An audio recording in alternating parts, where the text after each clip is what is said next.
אז היי לכולם, אני הדס צימרמן, דיאטנית כללית.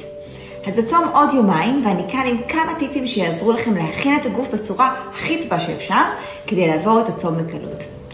אז דבר ראשון, קודם כל, מים ועוד פעם מים. חשוב מאוד להתחיל לשתות יותר מים כבר מהיום, ולא לחכות לרגע האחרון. זה יעזור לכם למנוע כאבי ראש ותחושת יובש במהלך הצום. דבר שני, סיבים.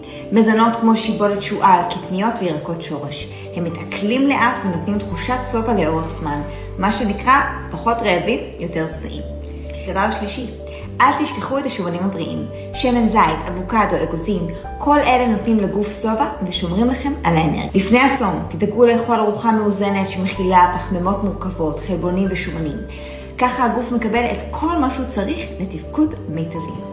ואם גם אתם מכורות לקפה, אז שימו לב, תתחילו להפחית את הקפאין כבר מהיום כדי להימנע מכאבי ראש במהלך הצום. אז לסיכום, תכינו את הגוף שלכם כמו שצריך ותתחילו להקפיד כבר מהיום, ואני מבטיחה שהגוף שלכם יודע לכם על זה. שיהיה צום קל.